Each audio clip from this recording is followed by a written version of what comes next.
तो पहले बता चुकी थी मैं कौन कौन से पार्ट्स होते हैं। इसमें पहला पार्ट में डिस्कस कर रही थी। तो क्या डिस्कस करा था इसमें, किसने क्या कोटेशन था इसका, code of practice for information security management. मतलब क्या है, इसमें हमें सारे पॉइंट को, गाइडलाइन को देखना है। सारे पॉइंट गाइडलाइन के अकॉर्डिंग हमें सर्टिफिकेशन मिलता है। अगर सारे पॉइंट फुलफिल होते हैं तो हमें ये सर्टिफिकेशन ISO IEC 2702-2005 का सर्टिफिकेशन दिया जाता है। ठीक है ना। तो पहला पॉइंट मैं डिस्कस कर चुकी थी इस वाले वीडियो में, फिर से एक बार रिपीट कर देती हूँ क्योंकि चारों पार्ट में कवर करना है। क्या हो रहा है इसमें कि मैंने बताया था स्टेबलाइज करने के लिए गाइडेंस दी जाती है, इंफॉर्मेशन सिक्योरिटी मैनेजमेंट को सिक्योर किया जाता है। फिर मैं एसेट्स की बात करी थी। एसेट्स में बता रही थी आपको फिजिकल एसेट्स जो होते हैं वो दो तरह के फिजिकल एसेट्स होते हैं, IT एसेट्स होते हैं। अगर हम किसी फिजिकल एसेट्स की बात कर रहे हैं, हम ये बात कर रहे हैं कि हमारे उस कंपनी में, हमारे उस मैन्युफैक्चरिंग कंपनी में कौन कौन सी बिल्डिंग्स हैं, कौन से व्हीकल्स हैं, कितने मैन पावर हैं, कितने कंप्यूटर हैं, कितना एरिया है, कौन सी टेक्नोलॉजी यूज़ की जा रही है, क्या लेटेस्ट है, ये सब कुछ फिजिकल एसेट्स में बात की जाती है। ठीक है ना। IT एसेट्स की बात करें तो हम उसकी बात करते हैं क्या सॉफ्टवेयर है, क्या डेटा है हमारा, क्या इन्फॉर्मेशन है, कैसे उसका बैकअप बनाएंगे, उस बैकअप को कैसे हम सिक्योर करेंगे, सिक्योर करने के बाद उसके एक्सेस पॉइंट क्या क्या होंगे, ये सब कुछ डिस्कस करते हैं एसेट्स पे। ठीक है ना। तो 2 लिखा हुआ है, बिल्डिंग एंड रिसोर्सेज। फिर बात करते हैं ह्यूमन रिसोर्स सिक्योरिटी की। ह्यूमन रिसोर्स सिक्योरिटी में क्या होता है कि जब भी हम किसी ह्यूमन रिसोर्स सिक्योरिटी की बात करते हैं, इसका मतलब हम बात करते हैं कि अगर मान लीजिए कि 2 तरह के जोन्स होते हैं। पहला होता है हाई रिस्क जोन, एक होता है लो रिस्क जोन। 2 जोन होते हैं। किसी भी कोई भी इंडस्ट्री हो, मैन्युफैक्चरिंग इंडस्ट्री हो, चाहे कैसी भी इंडस्ट्रीज हो, ये 2 जोन में वर्क करती है। ठीक है ना। अगर हम बात करें हाई रिस्क जोन की, तो हाई रिस्क जोन में ये होता है कि वहाँ रिस्क बहुत ज़्यादा होता है। अगर कोई मैन पावर वर्क कर रहा है वहाँ पे बहुत ज़्यादा रिस्क है, इट मीन्स उसकी सैलरी पे ही बहुत ज़्यादा होगी। सेकेंड थिंग, उसके लिए कुछ पॉलिसी बनाई जाएगी कि अगर मान लो उसको काम करते हुए कोई प्रॉब्लम हो गया, कोई दिक्कत हो गया उसमें, तो या फिजिकल डैमेज हो गया या मेंटली डैमेज हो गया या वो एक्सपायर हो गया या कुछ भी कोई भी हादसा इंसिडेंट उसके साथ होता है, अगर तो पॉलिसी बनाई जाती है कि उसके परिवार वालों को हम जॉब देंगे, उसके परिवार वालों को पूरी सैलरी देंगे, सैलरी रोकेंगे नहीं हम, प्लस साथ साथ हम उसको सिक्योरिटी भी देंगे कि अगर आपको कुछ होता है, आपका एक कोई इंश्योरेंस कराएंगे उसका, हम कंपनी वाले अपनी तरफ से इंश्योरेंस कराते हैं उसका, ताकि अगर आपको कुछ होता है काम करते वक्त तो आपकी फैमिली को पूरा इंश्योरेंस का पैसा दिया जाएगा। ठीक है ना। ये सब कुछ कराते हैं इसमें ताकि कोई आप ऑब्वियस सी बात है, कोई भी हाई रिस्क जोन में वर्क करना नहीं चाहेगा। ठीक है ना। तो सारी पॉलिसीज को पढ़ता है, समझता है, देखता है कि हाँ हमारे पास ये पॉलिसीज हैं, ये चीज़ें मुझे कवर कर रही हैं, हेल्थ इंश्योरेंस होता है, सब कुछ कराता है। साथ साथ ये ISO होता है, ISO भी देखता है कि अगर कोई ह्यूमन वर्क कर रहा है तो उसके लिए आपने क्या क्या सिक्योरिटी, वही सिक्योरिटी की बात हम कर रहे हैं। ठीक है। उसी सिक्योरिटी की बात करें, क्या इंश्योरेंस है, कितने की इंश्योरेंस है, फिजिकल डैमेज होने पे क्या करता है, अगर आदमी की डेथ हो जाती है तो उसको क्या क्या फैसिलिटी प्रोवाइड की जाती है कंपनी के थ्रू। प्लस अगर कंपनी को फैसिलिटी प्रोवाइड करती है तो ऐसा तो नहीं है कि कंपनी प्रोवाइड करी फैसिलिटी कल को मना कर दे। ये सब कुछ चेक करना, ये सर्टिफिकेशन का काम होता है। ठीक है। फिर बात करते हैं फिजिकल इन्वायरमेंट एंड सिक्योरिटी की बात करेंगे इसमें हम। Physical environment security, communication and operations. पहले बात करते हैं फिजिकल एंड इन्वायरमेंट सिक्योरिटी की। इसका मतलब होता है, अगर मान लो फिजिकल की बात करें, मान लो हम फिजिकल की बात कर रहे हैं, किसी इंडस्ट्री के फिजिकल की बात कर रहे हैं। फिजिकल इन द सेंस उस पर्टिकुलर हम बिल्डिंग की बात कर रहे हैं, उस हम एरिया की बात कर रहे हैं, उस हम रूम की बात कर रहे हैं, उस सर्वर रूम की बात कर रहे हैं, उस कंट्रोल रूम की बात कर रहे हैं जहाँ बहुत सारे नेटवर्क्स हैं, उस रूम की बात कर रहे हैं, उस पूरे इंफ्रास्ट्रक्चर की बात कर रहे हैं हम। उन सब की सिक्योरिटी कितनी, ऐसा तो नहीं है कि आपने जो बिल्डिंग बना रखी है जहाँ पे आप काम चल रहा है, वहाँ पे कुछ काम करने पे लोगों को हार्मफुल है। ठीक है ना। लोग परेशान हो काम करने पे, लोगों को वहाँ प्रेशराइज फील हो। ठीक है ना। सारी चीज़ें देखते हैं। इन्वायरमेंट सिक्योरिटी में होता है, जैसे मान लीजिए आपको पता होगा कि कोई मैन्युफैक्चरिंग कंपनीज होती है, वो हमेशा क्या होती है कि क्राउड एरिया से दूर बनाई जाती है। मतलब क्यों बनाते हैं दूर, ताकि हम उस पर काम कर सकें। कोई ऐसा केमिकल, हार्मफुल केमिकल वहाँ से ड्रेन होता है या कुछ ऐसी चीज़ें होती हैं तो उस पर हम कंट्रोल कर सकें।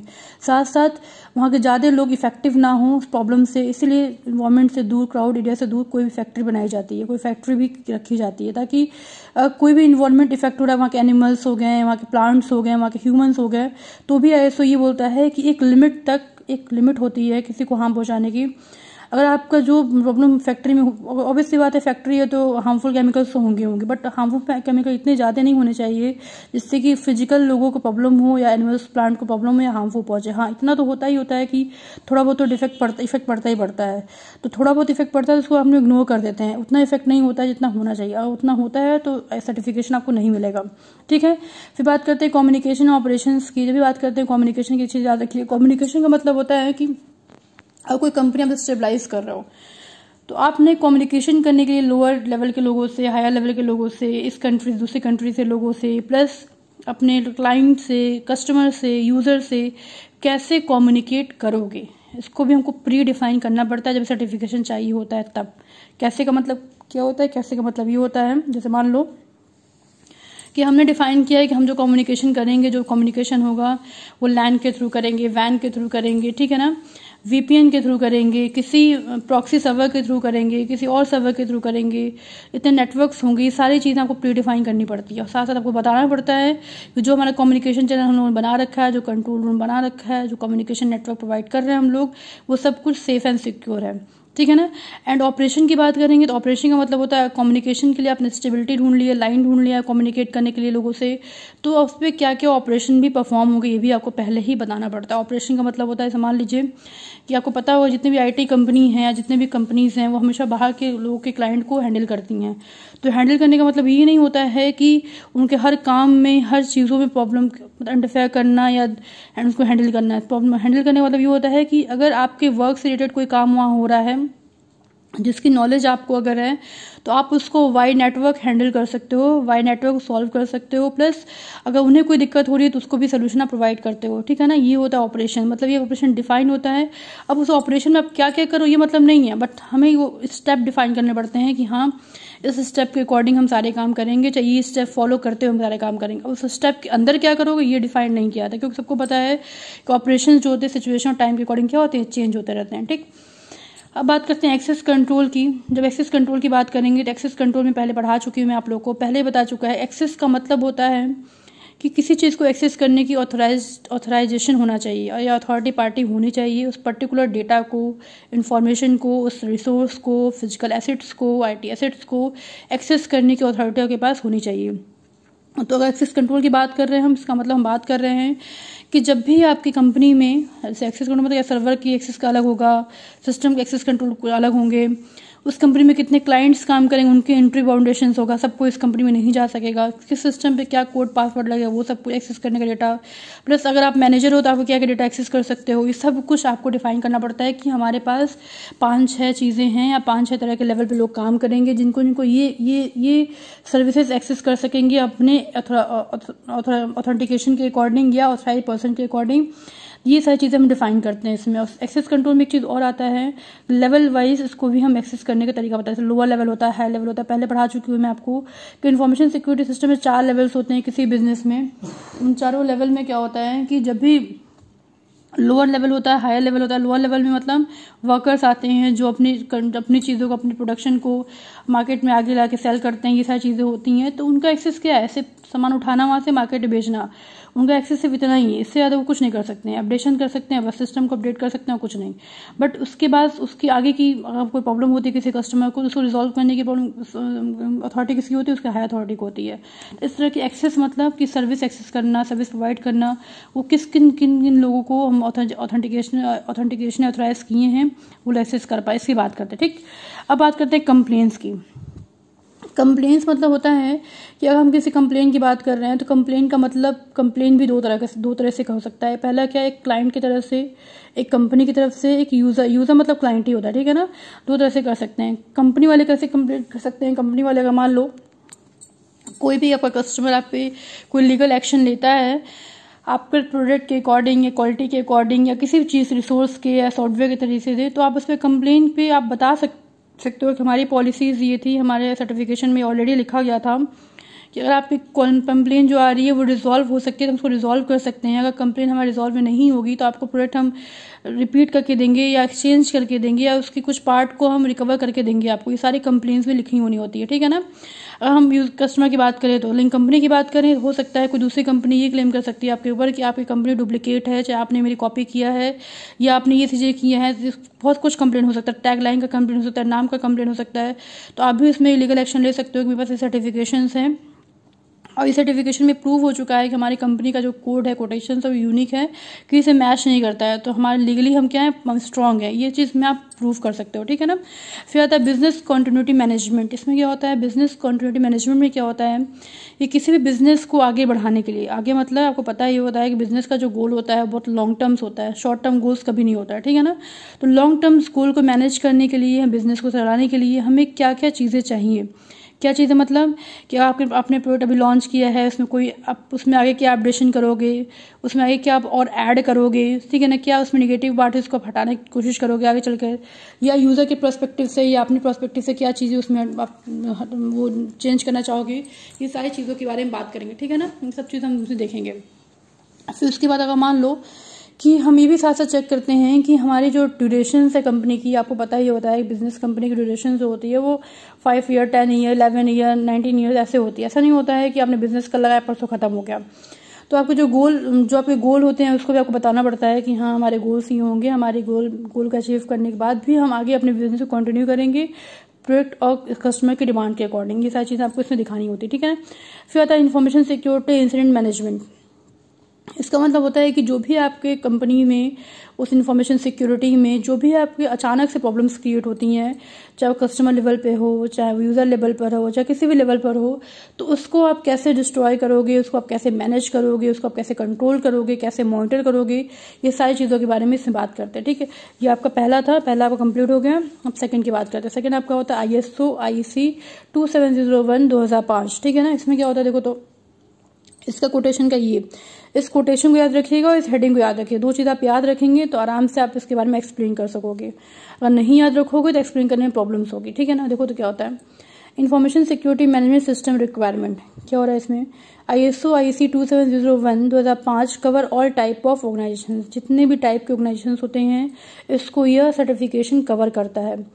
जितने टाइप मतलब कि जैसे इसमें क्या था, ऊपर में क्या था, इस इन्फॉर्मेशन सिक्योरिटी की बात कर, लेकिन यहाँ पे कहीं भी इन्फॉर्मेशन सिक्योरिटी नहीं, यहाँ पे क्या बोल रहा है, जितने भी टाइप्स के मतलब इन्फॉर्मेशन सिक्योरिटी हो, चाहे किसी क्वालिटी वाली हो, चाहे किसी मैन्युफैक्चरिंग कंपनी हो, चाहे किसी सेल की कंपनी हो, चाहे प्रोडक्शन की कंपनी हो, कोई भी कंपनी अगर हो तो उसको आप क्या कर सकते हो, उसको आप उसके लिए आप ये सर्टिफिकेशन दे सकते हो, इसका यूज़ कर सकते हो, ठीक है।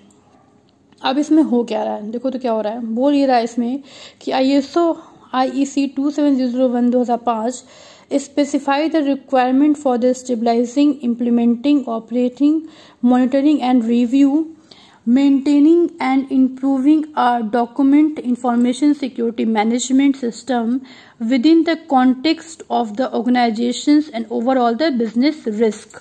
मतलब क्या बोल रहा है, ये बोल रहा है कि किसी भी कंपनी में स्पेसिफाई करता है ये सर्टिफिकेशन कि उसकी रिक्वायरमेंट फॉर स्टेबलाइजिंग क्या है, क्या उसकी मतलब सिंपली हम बात इसमें क्या करते हैं, उसकी पूरे रिक्वायरमेंट की बात करेंगे। अगर कोई कंपनी आप बना रहे हो तो उसमें आप की क्या क्या रिक्वायरमेंट है, मैन पावर के थ्रू, फिजिकल एसेट्स के थ्रू, IT एसेट्स के थ्रू, इम्प्लीमेंट करना है तो आपको क्या रिक्वायरमेंट चाहिए, स्टेबलाइज करना है तो क्या रिक्वायरमेंट चाहिए, उस मॉनिटर करना, कंट्रोल करना है तो क्या चाहिए, ये सारी चीज़ें आपको इसमें बतानी होती है। प्लस बिजनेस रिस्क आता है तो उसके लिए रिजॉल्व करने के लिए आपको क्या क्या रिक्वायरमेंट चाहिए, ठीक है ना।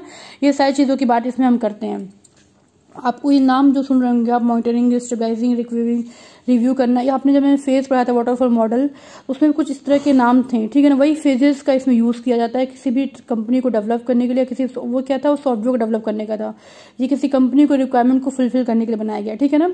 सिमिलर चीज़ें हैं, थोड़ा सा डिफरेंस बस है, ज़्यादा डिफरेंस नहीं है। अब इसमें हो क्या रहा है देखो, तो अब हम बात करते हैं इसको और क्या बोलते हैं, the standard define a cycle model known as plan do check act. क्या बोलते हैं इसको, प्लान डू चेक एक्ट बोलते हैं इसको। प्लान डू चेक एक्ट को बोलते हैं, पहले प्लान बनाओ उसको फिर चेक करो एक्ट के अकॉर्डिंग। एक्ट क्या था, एक्ट ये था कि जो भी आप फेजेस बनाओगे, जो भी आप स्टेबलाइज करोगे कंपनी, उसकी रिक्वायरमेंट का ध्यान रखोगे कि उसको स्टेबलाइज करने में, उसको मेंटेन करने में, उसको इम्प्रूव करने में आपको क्या क्या रिक्वायरमेंट्स हैं, ठीक। इसमें लिखा हुआ है the plan phases to stabilizing the ISMS information security management system. क्या फुल फॉर्म होता है इसका, ISMS का, इंफॉर्मेशन सिक्योरिटी मैनेजमेंट सिस्टम। देखिए इसके अकॉर्डिंग हम फेजेस बनाते हैं, उस पर वर्क करते हैं और सारी रिक्वायरमेंट को हम चेकलिस्ट करते हैं एक्ट के अकॉर्डिंग। क्या, do the phase implement, phase को इम्प्लीमेंट करना है आपको। Check the phase, monitor and review, आपके सारे फेजेस को चेक करना है, मॉनिटर करना है, रिव्यू लेना है उसका। Act phase two maintaining improve, और जो आपके जितने फेजेस होंगे आपको कहीं ना कहीं आपको प्रोडक्शन को मेंटेन करने में, इम्प्रूव करने में आपकी हेल्प करेंगे, ठीक है ना। ये सारी चीज़ों के बारे में बात करते हैं। अब बात करते हैं हम ISO IEC 15408 2005 की बात करेंगे। ये आपका तीसरा है स्टैंडर्ड। देखो इसमें क्या लिखा हुआ है इंफॉर्मेशन एंड जनरल मॉडल। क्या बोलते हैं इसको? इंफॉर्मेशन जनरल मॉडल बोलते हैं। इसका टैगलाइन है, मैंने पहले बार बार बोल रही हूँ आप लोग को कि आप ये हेडिंग याद रखिएगा और याद रखिए, क्योंकि आप दो चीज़ अगर याद रखोगे आप अच्छे से आराम से एग्जाम में लिख लोगे। एग्जाम में डेफिनेटली ये पूछता है, ठीक है ना। इसमें लिखा हुआ है introduction and general model and evaluation. General model and evaluation का मतलब होता है कि जो भी आपने कंपनी के लिए अपने मॉडल बना रखा, मॉडल का मतलब होता है कि आप अपने कंपनी में वर्क कैसे करोगे, आपकी कंपनी में कितने मैन पावर लगेंगे, वो कैसे वर्क करेंगे, आपकी कंपनी में जो आपने सिस्टम लगा रखे हैं उस सिस्टम किस मॉडल पे वर्क करेगा, या उस सिस्टम में कौन कौन सॉफ्टवेयर इंस्टॉल होंगे, या कितनी तरह के इंस्टॉल होंगे, उसमें कितने लेवल से वर्क होगा, उसकी मॉनिटरिंग कंट्रोलिंग कैसे होगी, ये सब कुछ उस मॉडल में इवैल्यूएट किया जाता है। इवैल्यूएशन मतलब होता है इवैल्यूएट करना, चेक करना उसको बार बार, ठीक है। फिर बात करते हैं सिक्योरिटी इंफॉर्मेशन रिक्वायरमेंट की।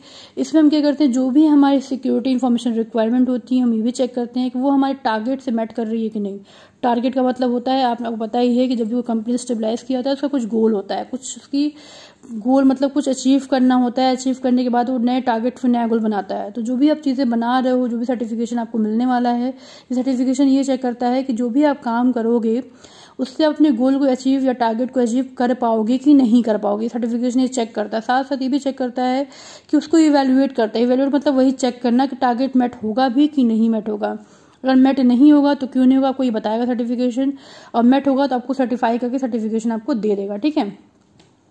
फिर बात करते हैं सिक्योरिटी एश्योरेंस रिक्वायरमेंट की। सिक्योरिटी एश्योरेंस रिक्वायरमेंट मतलब होता है, लिखा हुआ assurity of product and quality, मतलब आपका ये सर्टिफिकेशन साथ साथ ये एश्योर करता है कि जो भी आपने प्रोडक्ट खरीदा है उसकी क्वालिटी क्या है, वो सही है। जैसे मान लीजिए आपने सुना होगा कि बहुत से सामान हम मार्केट में खरीदते हैं, आप लोग खुद बोलते हो कि मैंने उस दुकान से कुछ खाया था, उस दुकान से कुछ खाया था, बहुत अच्छा था, फिर नेक्स्ट टाइम खाने गया तो उसकी क्वालिटी खराब हो गई। इसका मतलब उस बंदे ने, उस पर्टिकुलर दुकानदार ने अपनी सामान की चीज़ों की क्वालिटी को मेंटेन नहीं रखा। लेकिन जब इंडस्ट्री की बात करेंगे तो इंडस्ट्री में क्वालिटी आपकी मेंटेन होनी चाहिए, क्योंकि इंडस्ट्री हमेशा क्या करती है, एक ही तरह का प्रोडक्शन करती है या एक ही तरह की मैन्युफैक्चरिंग करती है। बार बार मैन्युफैक्चरिंग कंपनी मशीन चेंज नहीं करती अपना, ठीक है ना। हाँ, उसमें ऐड ऑन कर सकती है, ऐड ऑन मतलब नई चीज़ें उसमें ऐड कर सकती है, बट जो भी आपका चलता आ रहा है उसकी क्वालिटी को मेंटेन करना उसकी जिम्मेदारी और रिस्पॉन्सिबिलिटी होती है। तो वही बोल रहा है इसमें कि जो भी कंपनी ये सर्टिफिकेशन देगी या जो भी जिस कंपनी को सर्टिफिकेशन मिलेगा, हम उसमें ये भी चेक करते हैं कि उसकी क्वालिटी इंप्रूव हो रही है कि नहीं, उसकी क्वालिटी सही है कि नहीं। क्वालिटी सही होगी तो ही उसको सर्टिफिकेशन ये मिलेगा, ठीक है। चौथे पॉइंट की बात करते हैं। अगर हम बात करते हैं ISO IEC 1335 की, इसका टैगलाइन होता है management of information and communication technology security. लिखा हुआ है management of information and communication technology security, मतलब हमें जितनी भी सिक्योरिटी जितनी भी टेक्नोलॉजी यूज होती है कम्युनिकेशन करने के लिए उसको मैनेज करना इसका काम होता है, ठीक है ना। लिखा है concept and model for the information and communication technology security management. ISO IEC 13335 provide the operational guideline on ICT information and communications technology। क्या बोल रहा है, ये बोल ही रहा है कि जो भी हम जिसको ये सर्टिफिकेशन देंगे वो क्या करेगा, गाइडलाइन प्रोवाइड होगा जो ICT information and communication technology के तहत होगा। क्या मतलब होता है इसका, जो ICT होता है वो ये देखता है कि जो भी आपने टेक्निक यूज़ की है कम्युनिकेशन के लिए या जो भी टेक्नोलॉजी यूज़ की है वो सिक्योर है कि नहीं है। आपको पता है कि आज की डेट में हमारे पास कम्युनिकेट करने के लिए बहुत सारे टूल्स हैं, बहुत सारे वेबसाइट हैं, बहुत सारे एप्लीकेशंस हैं जिसके थ्रू हम कम्युनिकेशन भी करते हैं। और वो कम्युनिकेशन जैसे मान लीजिए व्हाट्सअप हो गया, फेसबुक हो गया, ठीक है ना, क्या है भी तो इसके थ्रू भी कम्युनिकेशन करते हैं, आप कम्युनिकेट करते हैं लोगों से, ठीक है। तो जो व्हाट्सअप फेसबुक हो गया इनके पास भी सर्टिफिकेशन ये होगा कि जो भी लोग कम्युनिकेशन करते हैं उस पर्टिकुलर साइट का एप्लीकेशन का यूज़ करके वो ये बोलता है कि मेरे पास ये सर्टिफिकेशन है, इस सर्टिफिकेशन के अकॉर्डिंग जो भी लोग बात करते हैं उनकी डेटा क्या है, टोटली सिक्योर एंड सेफ्टी से है, ठीक है। इसकी रिस्पॉन्सिबिलिटी हमारे, अगर डेटा किसी का मतलब लीक होता है व्हाट्सएप के थ्रू या फेसबुक के थ्रू, इसकी रिस्पॉन्सिबिलिटी भी हमारी होती है। वो क्लेम करेगा, अगर बताएगा मुझे कि डेटा लीक हुआ है तो हम उसके खिलाफ एक्शन भी लेंगे, प्लस हम कुछ ना कुछ करेंगे। ऐसा नहीं है कि हमने सर्टिफिकेशन ले लिया, हमने प्लेटफॉर्म प्रोवाइड कर दिया लोगों को कम्युनिकेट करने के लिए, और फिर हम उसको क्या मैनेज ही नहीं किया, मेंटेन भी नहीं किया। ऐसा नहीं होना चाहिए, ठीक है ना। उसको मेंटेन करना भी बहुत ज़रूरी होता है। आप लोग पता है मेंटेनेंस बहुत ज़्यादा इंपॉर्टेंट, किसी भी चीज़ की मेंटेनेंस बहुत इंपॉर्टेंट होती है, क्योंकि मेंटेनेंस के साथ आप अपडेशन भी करते हो। जब भी मेंटेनेंस की बात आती है तो अपडेशन की बात आती है। जो सामान को खरीद के यूज़ करना ये बड़ी बात नहीं होती, बड़ी बात ये होती है आप उसको मेंटेन कैसे रखते हो, उसको अपडेट कैसे रखते हो। तो छोटा सा एग्जाम्पल मैं आपको दूंगी। मान लीजिए हम मोबाइल फ़ोन खरीदते हैं, तो मोबाइल फ़ोन में हमारे हर 6 महीने पे, 2 महीने पे, 1 महीने पे, 20 दिन पे अपडेशंस आता है। अपडेशंस का मतलब ये होता है कि जो आपको अपडेट करने का मतलब ये होता है कि जो भी आपका न्यू टेक्नोलॉजी मार्केट में लॉन्च हो रही है, आपके फ़ोन का जो फीचर्स है उस टेक्नोलॉजी से मैच करना चाहिए। अगर मैच नहीं करेगा तो बहुत सारे एप्लीकेशन है, सॉफ्टवेयर आपके फ़ोन को सपोर्ट नहीं करेंगे, जिसकी वजह से आपको प्रॉब्लम हो सकती है, जिसकी वजह से आप चीज़ें फ्रेंडली यूज़ नहीं कर सकते हो, आपको प्रॉब्लम क्रिएट हो सकती है। इसीलिए आपको अपडेशन की ज़रूरत होती है। इट मीन्स मेंटेनेंस की भी ज़रूरत होती है, ठीक है ना। ये सारी चीज़ सर्टिफिकेशन में दी जाती है। फिर लिखा हुआ together these part can be used to help identify and manage all the aspect of ICT security। जो भी चीज़ें ICT सिक्योरिटी में यूज़ की जाती है, जितने भी एस्पेक्ट यूज़ करते हैं, जिस तरह के उसको सिक्योर कर सकते हैं, जिस तरह से उसको और प्रोटेक्शन प्रोवाइड कर सकते हैं, उन सब के बारे में इसमें बात करते हैं। बेसिकली आपको सिर्फ इतना लिखना है इसमें कि इसमें ICT को सिक्योर किया जाता है। ICT क्या आपका इंफॉर्मेशन एंड कम्युनिकेशन टेक्नोलॉजी है, जिसको हम सिक्योर करते हैं, जिसको हम सिक्योरिटी की बात करते हैं, जिसकी हम बात करते हैं कैसे डेटा सिक्योर रहेगा, हमारा डेटा वहाँ से लीक नहीं हो सकता है, हमारा इन्फॉर्मेशन वहाँ से लीक नहीं हो सकता है। हमने बहुत सारे फायरवॉल लगा रखे हैं, बहुत सारे आईडीएस लगा रखे हैं, बहुत सारे राउटर लगा रखे हैं हमने, जिसके थ्रू हम डेटा को मैनेज करते हैं, मेंटेन करते हैं। ये सारी चीज़ें आपको एक्सप्लेन करनी पड़ेगी वहाँ पर, ठीक है। ये आपका टॉपिक जो था ये पूरा खत्म हो गया। आपका टॉपिक क्या था, ISO था, ठीक है ना। ये टॉपिक आपका पूरा यहाँ से स्टार्ट था और पूरा डेफिनेशन बताया था मैंने आप लोग को। फिर उसके बाद मैंने आपको 4 टाइप बताया था, ये चारों टाइप आपके क्या हो गया, खत्म हो गया, ठीक है। अब बात करते हैं हम नया टॉपिक आपका IT एक्ट 2000 प्रोविजन, ठीक है ना। IT एक्ट 2000 प्रोविजन जब बनाया गया था, सबसे पहले बात हम करते हैं कि IT एक्ट है क्या, what is this IT act, मतलब क्यों बनाया गया, क्या चीज़ है ये, क्यों यूज़ करते हैं हम लोग, क्यों इसकी ज़रूरत पड़ी। सबसे पहले IT एक्ट बनाया इसलिए गया था कि जो भी क्राइम्स होते हैं, साइबर क्राइम्स होते हैं। साइबर क्राइम का मतलब जब भी हम IT एक्ट की बात करेंगे तो याद रखिएगा ये बात कर रहा है इंटरनेट चीज़ों की, ऑनलाइन चीज़ों की बात कर रहा है, ठीक है ना। ऑनलाइन चीज़ों की, ऑनलाइन कमर्शियल चीज़ों की, प्रोडक्शन की, प्रोडक्ट की, क्वालिटी की, लोगों की, पीपल की, ठीक है ना, सारी चीज़ों की बात कर रहा है ये। तो होता क्या था कि जब लोग बहुत तेज़ी से 2000 के बाद, आपको पता है कि फ़ोन जो हमारा मोबाइल फ़ोन है 2000 के बाद 2005-6 से इतना ज़्यादा अवेलेबल मार्केट में कि हर किसी के पास फ़ोन हो गया। 2000 से पहले किसी के पास फ़ोन नहीं था, इवन स्मार्टफोन तो था ही नहीं, छोटा सा फ़ोन होता था सबके पास, ठीक है ना। लेकिन 2000 के बाद, 2005 के बाद बहुत सारे फ़ोन मार्केट में लॉन्च हुए, बहुत सारे एंड्रॉयड फ़ोन लॉन्च हुए जो आज की डेट में बहुत ज़्यादा एडवांस फीचर के साथ आप यूज़ करते हो, ठीक है ना। तो जैसे जैसे हम टेक्नोलॉजी यूज़ करते गए, टेक्नोलॉजी यूज़ करते साथ हमें प्रॉब्लम भी आने लगी। आपको पता है जब कोई चीज़ बहुत सारी फैसिलिटीज़ देती है, बहुत सारे बेनिफिट देती है, तो प्रॉब्लम भी होती हैं। तो हमें क्या हुआ, हमें प्रॉब्लम क्या हुआ कि जब भी हम IT एक्ट बनाए तो हमने ये सोचा कि अगर हम IT एक्ट नहीं बनाते तो क्या होता, ये कोई भी ऑफेंसिव मैसेज कर सकता था आपको इंटरनेट का यूज़ करके, कोई भी आपकी इमेज को चुरा के उसको स्टील करके उसका मिसयूज़ कर सकता था, कोई भी डेटा को आपके बिना पूछे, बिना नॉलेज के ट्रांसफ़र कर सकता था, कोई भी आपकी फ़ोटो को डाउनलोड करके कुछ भी कर सकता था। तो हम लोगों ने कहीं ना कहीं IT एक्ट बनाया इसलिए था कि लोगों को, हम वेबसाइट को, उस एप्लीकेशंस को, हर किसी को हम बाउंड कर सकें, उन्हें बता सकें कि एक तरह का एक्ट होता है जो अगर आपने उस एक्ट के तहत काम नहीं किया, जो आपने उस एक्ट को फॉलो नहीं किया, तो आपके खिलाफ बहुत सारे हम केस कर सकते हैं, लीगल एक्शन भी ले सकते हैं। इसीलिए बहुत लोग आज की डेट में डरते हैं कुछ भी इधर उधर का पोस्ट करने की, क्योंकि उनको पता होता है कि अगर मान लीजिए मैंने कुछ भी किसी के खिलाफ, कोई मान लीजिए प्राइम मिनिस्टर है चाहे प्रेसिडेंट है, किसी के खिलाफ मैंने कुछ बोला अगर सोशल मीडिया पे कुछ भी, तो हमारे खिलाफ एक्शन हो जाता है। उनको, आपको नहीं पता होता है बंदा कहाँ से बोल रहा है, कहाँ से अपडेट किया, लेकिन जो एक्ट वाले होते हैं, जो क्रिमिनल्स के लिए, साइबर क्रिमिनल पे वर्क करते हैं, जो हमारे ऑथोराइज पर्सन होते हैं, वो पता लगा लेते हैं कि ये चीज़ें कहाँ से, किस सिस्टम से अपडेट की गई हैं, किस सिस्टम से अपलोड की गई हैं, तो वो उसके खिलाफ एक्शन भी ले सकते हैं, उसको आप जेल में डाल सकते हैं, उसके खिलाफ कुछ भी कर सकते हैं। इसलिए ये एक्ट कहीं ना कहीं लोगों को बाउंड करता है ताकि वो ऑफेंसिव मैसेज या कोई भी साइबर क्राइम नहीं कर सके। अब इसमें लिखा हुआ है the information technology act 2000, the bill was pass in the budget session in 2000 में बजट पास हुआ था इसके लिए, इसको बनाने के लिए। It is act in parliament is number लिखा है यहाँ पे 2021, नंबर 21 ऑफ 2000 लिखा हुआ है, ठीक है ना। इस नोटिफाई 70 अक्टूबर 2003 को नोटिफाई किया गया था। It is the primary law of India in deadline with cyber crime and the electronic commercial. Cyber crime को रोकने के लिए, इलेक्ट्रॉनिक कमर्शियल पे कंट्रोल करने के लिए इसको हमने बनाया था इस एक्ट को, ठीक है ना। The bill was passed in the budget session in 2000 and signed by the President K.R. Narayan 9 मई 2000। 9 मई को प्रेसिडेंट के थ्रू K.R. नारायण के थ्रू इसको साइन किया गया था। इसको हमने मार्केट में मतलब इसको हमने क्या किया था, पास किया था इस बिल को। फिर लिखा हुआ the original act contain the 04 session is divide into the 13 chapters.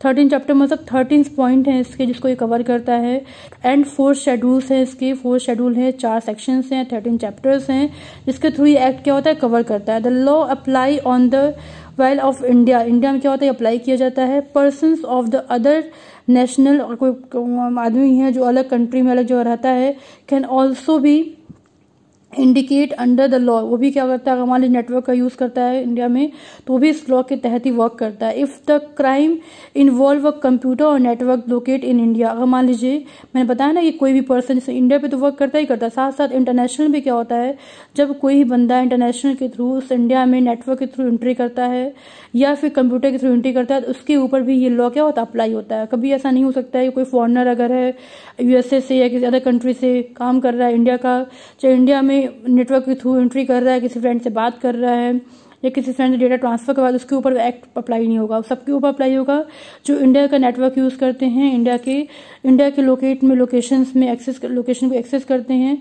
वो सबके ऊपर ये एक्ट क्या होगा, अप्लाई किया जाएगा, ठीक है। पहले लिखा है the major amendment was the made in 2008।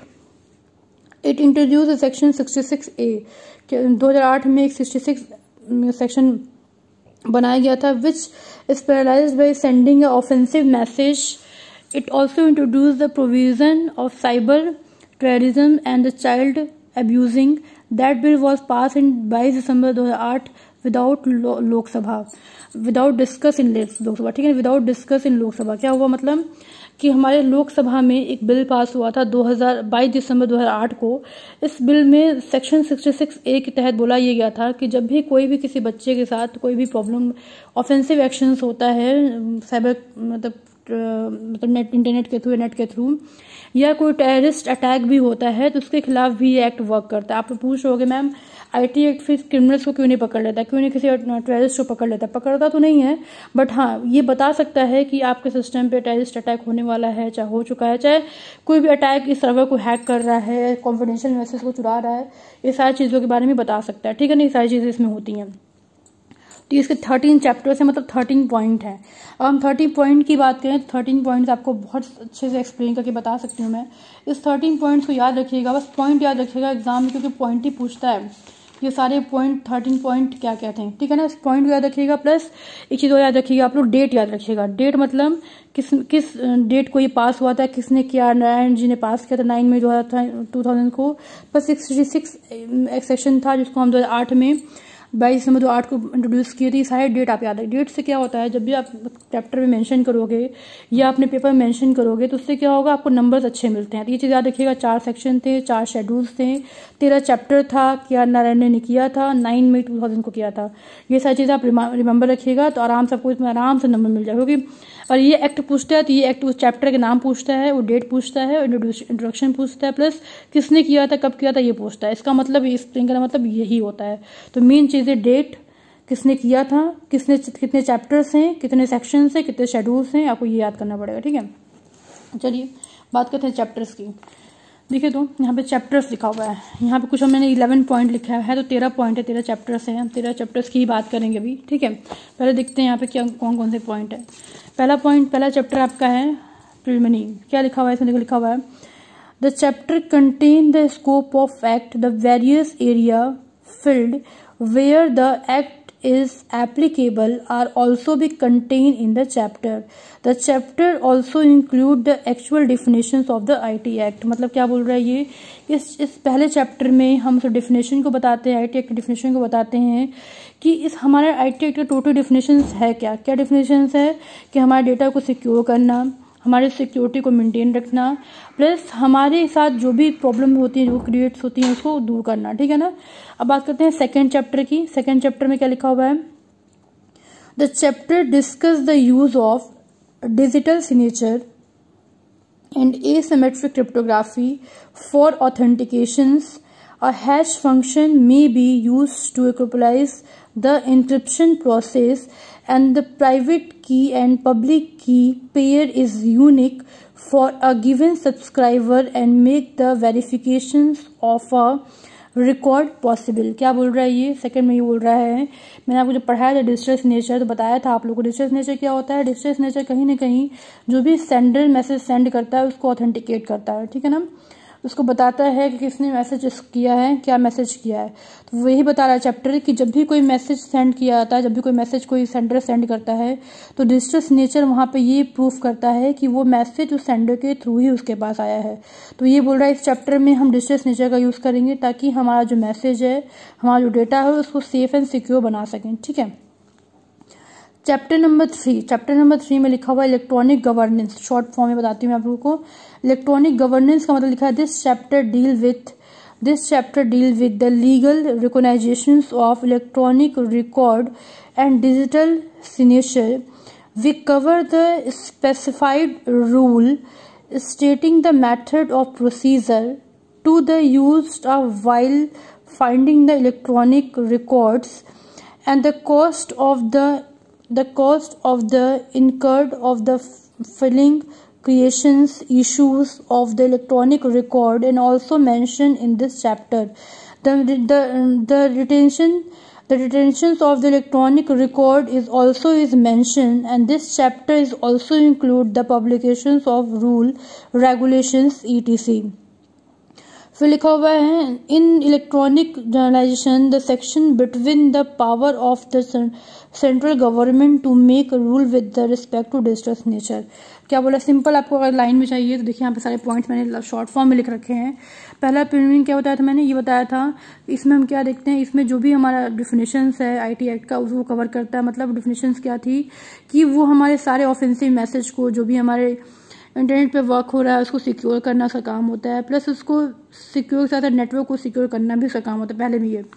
Second में डिजिटल सिग्नेचर मतलब कि जो भी हमारा आईटी एक्ट है वो कहीं ना डिजिटल सिग्नेचर का भी यूज़ करता है, ये बताने के लिए कि जो भी मैसेज आ रहा है सेंडर के थ्रू वो बिल्कुल सेफ एंड सिक्योर है, ठीक है। नेक्स्ट आता है इलेक्ट्रॉनिक गवर्नेंस। इलेक्ट्रॉनिक गवर्नेंस मतलब होता है कि जो भी हमारी गवर्नमेंट होती है, ठीक है ना, जो भी हमारी गवर्नमेंट होती है उसको एक ऑथराइजेशन होता है, उसके पास एक अथॉरिटी पार्टी होती है, अथॉरिटी की बोल सकते हो आप लोग, जिसके थ्रू कभी भी किसी भी एप्लीकेशन या सॉफ्टवेयर के डेटा को एक्सेस कर सकती है। जैसे आपने देखा होगा कि जब कोई बच्चा कहीं खोता है, ठीक है ना, या किसी के साथ कोई क्राइम होता है नेट के थ्रू या फिर फ़ोन नंबर के थ्रू या फिर व्हाट्सएप या सोशल मीडिया या बहुत सारे साइट्स होते हैं उसके थ्रू, तो हमारे जो पुलिस वाले होते हैं वो आराम से उसकी पूरी डिटेल निकाल लेते हैं, ठीक है ना। डिटेल मतलब क्या है, उसका फ़ोन नंबर, उसका लास्ट कॉल कहाँ गया था, किसने कॉल किया था, क्या मैसेज किया था, कंटेंट ऑफ मैसेज, हर एक चीज़ निकाल लेते हैं। आप सोचते होगे हमारे फ़ोन में डेटा आता है हमने डिलीट कर दिया तो फिर कैसे उसको मिल जाएगा, ये वो सोचते होगे आप लोग, लेकिन ऐसा होता नहीं है। जब भी हम डेटा डिलीट करते हैं अपने हाथ से तो डेटा डिलीट नहीं होता है, वो क्या होता है, वो कहीं ना कहीं हमारे डेटाबेस में जो हमारी साइट्स होती हैं उस डेटाबेस में उसको स्टोर हो जाता है। तो गवर्नेंस का कहना ये है कि अगर मान लीजिए कोई भी सॉफ्टवेयर हो गया, चाहे कोई भी साइट्स हो गई, कुछ भी हो गया, तो हम जब चाहें जैसे चाहें वहाँ के डेटा को एक्सेस कर सकते हैं। इसकी अथॉरिटी आप हमें देंगे, इसकी परमिशन हमें आप देंगे, वही बोल रहा है इलेक्ट्रॉनिक गवर्नेंस, ठीक है। फोर्थ चैप्टर बोल रहा है attribute acknowledgement and the dispatch electronic record. बोल रहा है कि क्या एट्रीब्यूट्स होंगे, किसको इसके बारे में हम इन्फॉर्मेशन देंगे, किसके पास इन्फॉर्मेशन का रिकॉर्ड रहेगा और किसके पास इन्फॉर्मेशन एक्सेस करने की अथॉरिटी रहेगी। सब कुछ हम इस पार्टी में चौथे पॉइंट में बात करते हैं, ठीक है। जैसे यहाँ पे लिखा हुआ देखिए, लिखा हुआ है this chapter cover the attribute of electronic record, the acknowledgement of recipient and the time and place, dispatch and recipient और इलेक्ट्रॉनिक मैट रिकॉर्ड। क्या बोल रहा है इसमें, बोल रहा है कि जब भी किसी रेसिपिएंट, मतलब मैंने बताया था सेंडर रिसीवर हो सकता है, जब भी उसके पास कोई मैसेज जाता है और मैसेज एक्सेस करता है या किसी को मैसेज भेजता है तो उसके मैसेज को एक्सेस करना, उसके मैसेज के साथ अपडेशन करना, उसके मैसेज को किसी का एक्नॉलेजमेंट देना, ये सब कुछ जो होता है इस लॉ के अकॉर्डिंग, इस एक्ट के अकॉर्डिंग डिफाइन किया जाता है, ठीक है ना। फिर बात करते हैं चैप्टर नंबर 5 की, जैसे यहाँ पे लिखा हुआ 5 point, secure the electronic record. मतलब कि अगर मान लो आपने बताया मैंने कि साइट्स में बहुत सारे डेटास होते हैं, उस डेटाबेस में डेटा रखे जाते हैं, तो ये बोल ये रहा है कि अगर मान लो डेटा कहीं रखे गए किसी के पास तो उस डेटा को मैंने किस हद तक, मतलब इस सिक्योरिटी मैंने कहाँ तक दी है, उसका बैकअप प्लान कैसे बना रखा है। वो डेटा ऐसा तो नहीं है कि मेरे जो एप्लीकेशन पे डेटा हमने यूज़ किया, नंबर ऑफ यूज़र्स के, नंबर ऑफ लोगों के, ऐसा तो नहीं है कि सारे के सारे डेटा हमारे कोई और लीक कर रहा हो, कोई और एक्सेस कर रहा हो, जो हमें पता ही नहीं हो कौन एक्सेस कर रहा है, क्या कर रहा है। तो ये यही बोल रहा है कि ऐसा नहीं होना चाहिए कि जो भी चीज़ें हमारे पास हैं, जो भी चीज़ें हम यूज़ कर रहे हैं, जो भी डेटा हमारे पास है, उसके लिए भी हमें इसको रिकॉर्ड करना, उसको सिक्योर करना भी हमारी जिम्मेदारी होती है, ताकि कल को कोई पर्सन या यूज़र ये क्लेम नहीं कर सके कि आपका जो डेटा है, आपकी चीज़ें आपकी चोरी हुई। इसीलिए जब पुलिस वाले या कोई भी क्राइम ब्रांच वाले डेटा एक्सेस करते हैं तो उनको अथॉरिटी होती है, बट उसके अलावा कोई करता है तो उसको हम इलीगल बोलते हैं, ठीक है ना। इसलिए इलीगल बोलते हैं क्योंकि उसको अथॉरिटी नहीं होती है।